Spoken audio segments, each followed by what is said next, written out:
Hi guys, welcome back to the channel. Today I'm going to be doing a little sketch session with this new technique that I've been learning. Today's video is gonna be on this picture that I found on Pinterest. Basically a lady wearing a hat watching over to her side. Hope you enjoy this video.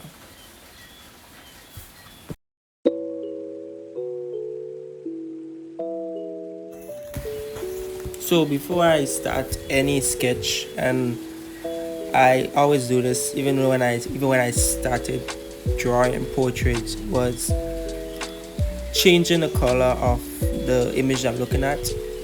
It helps that the image is black and white so that it can look more like a drawing and can be less intimidating. Um, and yeah, I have been learning a lot of methods of drawing, and this one where I'm learning right now is basically trying to get more accurate with the proportions. My proportions are pretty off, and I wanted to get that proportions in. So I'm starting off with the cranium, the circle of the head, and I keep on forgetting to do that. Well, building the cranium, and every time I don't do it, my proportions be off, and that's one thing guys that I haven't been focusing a lot on. Yeah, so we're starting off with the jaw line, and we're connecting the jaws line to the cranium.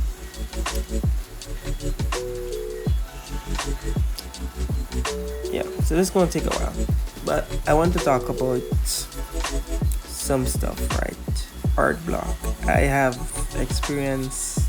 I'm currently experiencing art block where every idea that I'm coming up with is either flat or not interesting enough, and maybe it's because mentally I'm kind of drained. Like last year, I followed like my first sketchbook, and to follow that first sketchbook was quite intense. Well, kind of not really intense because I had like 365 days to do it. But yeah, this is my third sketchbook, and it's not mainly portraits that's in this book, like animals and stuff. But I've been practicing portrait for a year now, and I'm not really happy with the skills set where I'm at. So I keep on trying to learn new methods, and I try watching so many videos, like videos of Procro helped me a lot. Procro is like the best teacher ever. I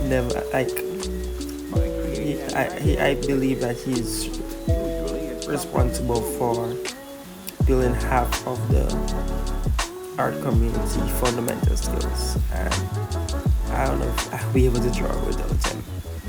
But that way I learned the cranium and the dividing of the head from. So in this sketch you can see that I highlight my lines, the headline, the nose line, and the mouth line. And then this is where I'm going to get my proportions in the sketch to try to make it as more accurate as possible. But yeah, I'm doing the hat now. But back to burnout. I feel lately my work have been not like maybe I feel maybe I'm comparing myself to other artists and how their work have been coming out, and I keep on forgetting that they have been doing it for so many years, and I am just beginning, or maybe you can say I'm an intermediate artist. No, but that line where you're intermediate artist and a pro artist is very very far, and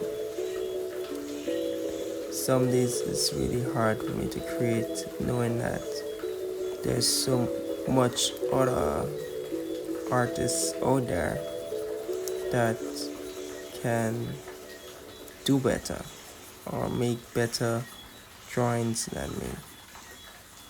And deep down inside, I know that is selfish way to think. It's not really a good idea to think that way, even when it comes to creativity. But it is a voice that you normally hear as an artist. Every time you start a new project, you keep on, I don't know, like you kind of have this nervous feeling in the back of your head, always nagging on you, and sometimes it gets annoying. So yeah, these are the only two portraits that I actually post this week, because I'm just struggling to draw, which it have not ever been a problem lately, but it's now a problem that I need to fix.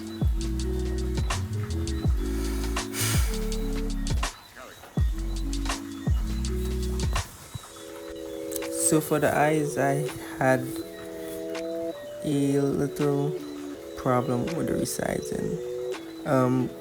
Good tip is that when you come to drawing the eyes, you don't zoom in the picture, and when you're drawing portraits, don't try to zoom in the picture. Try to keep like the picture as zoom out as possible, because sometimes what I used to do, I used to zoom in the picture and I used to make the eyes bigger than the mouth, and yeah, as you see in the beginning of this portrait, my proportions was off again, but in the end I recognized that the portrait was a bit flat, and it's because I forget to put the circle by the ears to show like the face is showing like the side of the face, and no one recognized I missed that part when it comes to the guidelines. The guidelines are really important when you're doing portraits. For the eyeline, I always use like this line, because I have this bad habit of drawing eyes one-sided or one level, and you can see it when it comes to like the final product. Now in this beginning of a sketch, the nose is off and the eyes are pretty okay, but the nose is off, a bit too high from the head. But my main focus was on the eyes and how they was going to come out. And looking at the final sketch, I think it come out pretty okay. So I'm good in the details now.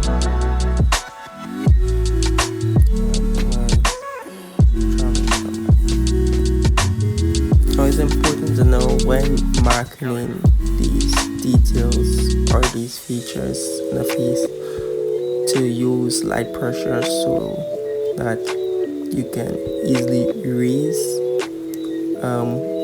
One thing I learned from this study is when it comes to drawing lips, you don't really need to draw out everything with like outline. You could just use a simple shape and it will look more realistic or more natural. As you can see, I bring on the nose because then the nose was too high, and I have been struggling with noses lately, so hopefully I can fix that in the next portrait that I do. But this portrait is coming together alright. I had to shapen up the chin. Again, the main focus here is to get a accurate proportion of the face that I am trying to draw. So I'm doing some slight touch-ups here and there with the chin, and yeah, that side of the face less looks flat. Now we're just gonna refine the picture. The video is gonna move much more faster, and it's become more human. And you can see, although the picture looks really good because it's coming together, I wish that I could have outline the side of the face, because it kind of make this picture look a little more flatter in the end. It helps the speaker lead his audience into the scene he describes by creating an imaginary